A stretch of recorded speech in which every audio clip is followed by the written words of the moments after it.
Welcome to Gail's Garden, Herbs and More. Um, this morning and this afternoon, I take breaks in between and had some visitors. But anyway, I've been transplanting some of my smaller plants, thinning them out and transplanting them in other pots so they have room to get air and to get the sun because the sun's so much lower. And with these trees, look how tall they are. I can't even, they block a lot of the sun out. So, yeah. So the plants have to be thinned out. Get you situated here so you don't fall over on me. Which you did. You fell over. Everything, well, look at the ground. There's these huge chunks of bark off the trees we had to clear the spot to put my trailer. There was a little bit of a clearing from the big trees, but a lot of things that were cut down and all the leftover big pieces of bark, and then all these little vines, which they're actually a type of a honeysuckle, but they're not like your Japanese honeysuckle with the yellow and white that smells so good and you can make medicine, all that. And these turn into a little red berry. They're flowers, I think. We'll look at the flowers in the spring when they come on. I'll show you. But their little red berries can be poisonous. Some people are more susceptible to the poison than others. But they're horrible because you can't get rid of them. They just climb and take over everything. It's a constant battle. But that's why I'm not growing a whole lot in the ground. I do have one spot I'm planting some herbs. I'll show you that in a minute. But these are a bunch of brassicas that I had planted and they're coming up. But they're really thick. And so I'm finding some and trying to thin them out and replant some of them. And I also did that with these because this thing was just full. I've been slowly transplanting some of these all along. And they're really leggy because there's not a lot of sun. But maybe they'll do a little better. I thinned them out more, so maybe they'll get more of the sun. We'll see how it goes. Now, what I wanted to talk to you about was that every place you live is a little bit different. Now, I'm still in Northern California, but I'm up in the mountains, and it's a totally different thing. Down where I was at in the valley, I think the whole 6 or 7 years I was there, I had one small, I thought it was big then, hornworm. Here, I didn't get a picture of them. I should have. They were so huge. My chickens didn't even know what to do with them at first. It took them a while. I had to watch to make sure it didn't crawl off because they didn't know they'd try to peck, and it was so big and leathery, they couldn't even peck through the skin. It took them a while. But, yeah, I've probably got 6 or 7 of those monsters off my... Well, let me show you one of the plants. There's one leaf and one little hot pepper left. There's a new leaf coming out now. But yeah, it just totally devastated. Tomato worms love peppers too. There was a cherry tomato in here, but I picked, maybe 3 or 4 of them off of it. They pretty much decimated it too, so I just went ahead and took it out and put some of my transplants in here. And then let's see. Over here, yesterday I took off one, but I've still got quite a bit of plants. So I think I caught him before he totally destroyed it. And haven't found any today. But see, now that's something I didn't deal with down there. So I don't know if I'm going to be able to grow tomatoes very well up here. We'll see how it goes. Although it's not such intense heat, I might actually get some tomatoes if the hornworms don't eat them. Remember my huge rosemary plant that I had down in the valley? I had to leave it. So I bought another one, but you can see it died. I don't know how rosemary's going to do up here now. It's supposed to be warmer than usual this winter. But I might make it this winter. I don't know. Maybe I can find a way to kind of cover them during the cold or something. Let me show you what I did. I got another rosemary and I transplanted it down low in the ground. Maybe that'll protect it somewhat. There was no frost or anything. I don't know why the other one died. But with my herbs too, I'm going to have to learn what I can do and not do. Now that looks pitiful. That's stevia, but that's because I pulled it out from the other plant and had transplanted it, and it's just, I'm hoping it'll come back, but it's so late in the year.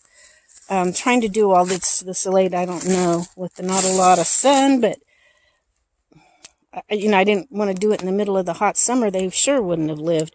That's some of my French sorrel. I left some of the French sorrel in a pot in case this died, but usually that's kind of what it looked like when I first brought it up, put it in the pot and brought it up here. And it came back wonderful. Those are yarrow plants, which are really important. That one's not doing too good. I know that yarrow should grow up here, and especially in this soil up here, because I've been up a little bit higher, I don't know, another 1,000 feet or so up higher, and it grows wild. And this is the wild variety of the yarrow. The ones with the white blossoms are the original. The colored ones have been manipulated and brought about later.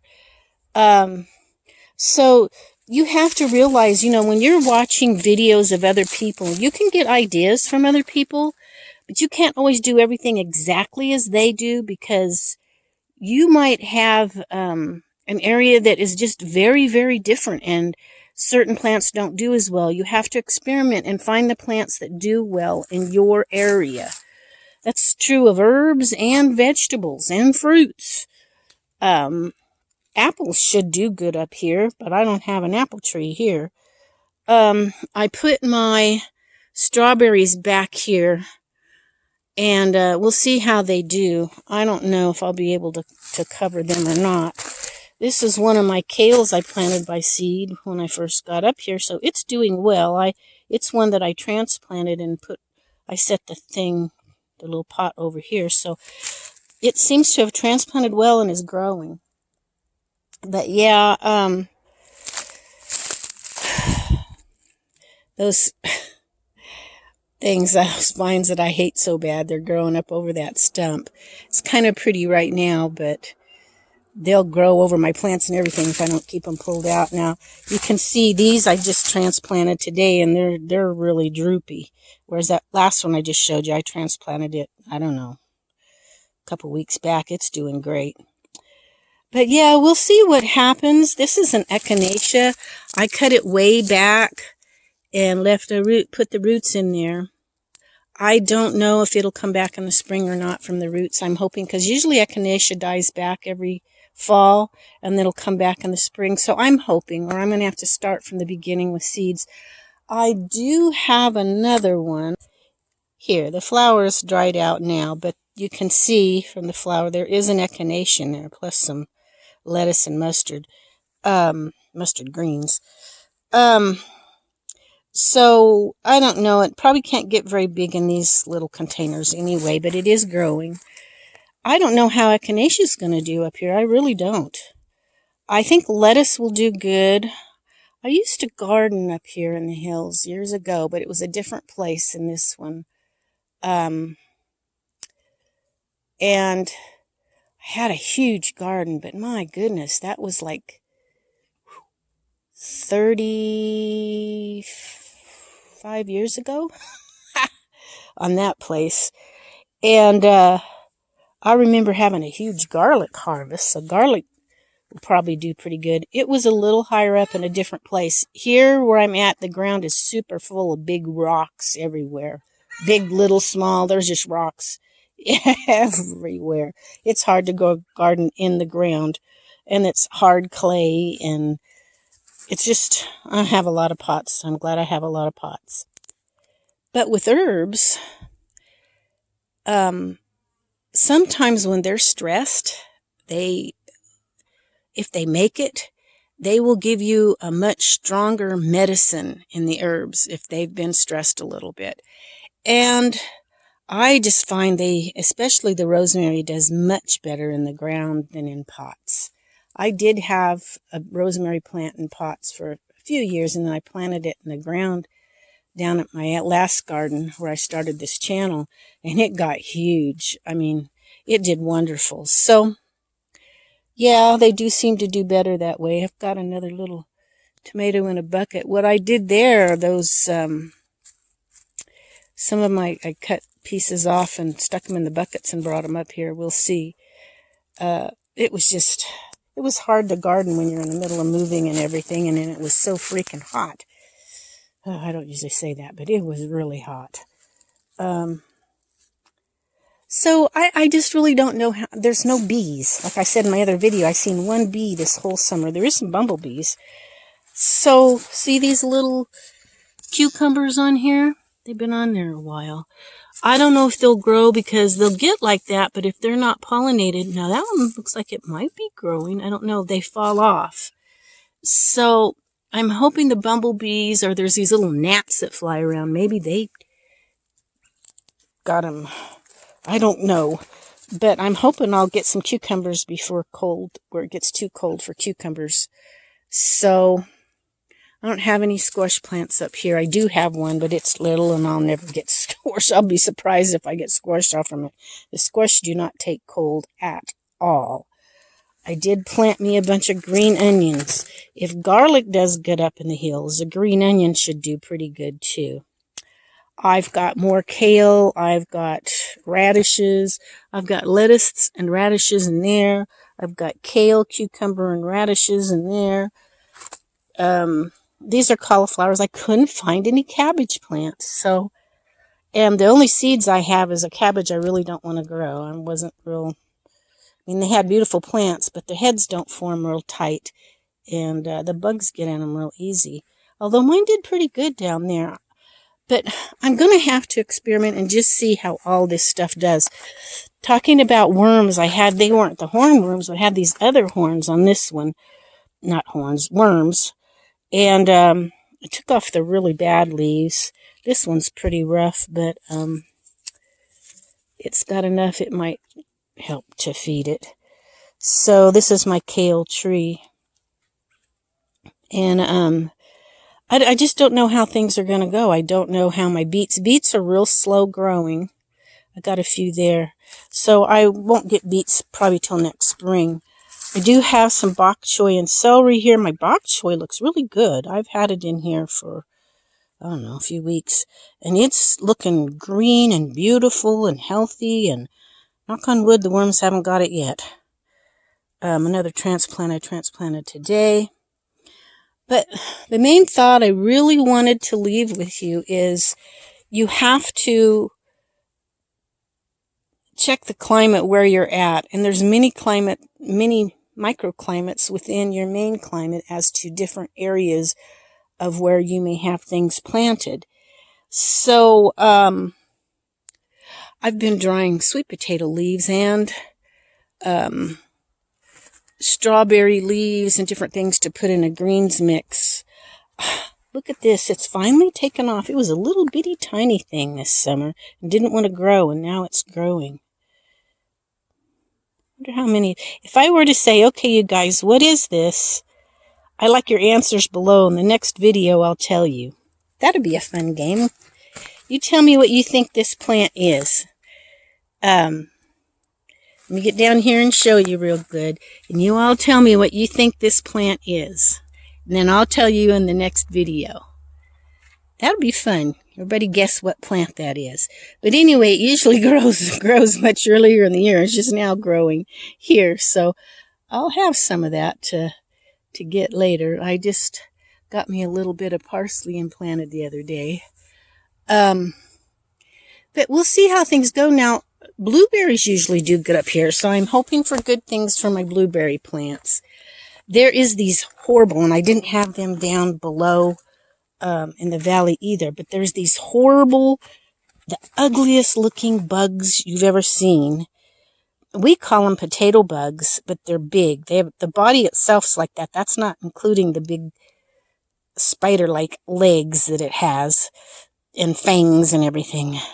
I don't know what the official name is. I just know as a girl we always called them potato bugs, and they always scared me. They're just ugly as can be. But anyway, they pretty well devastated that potato plant.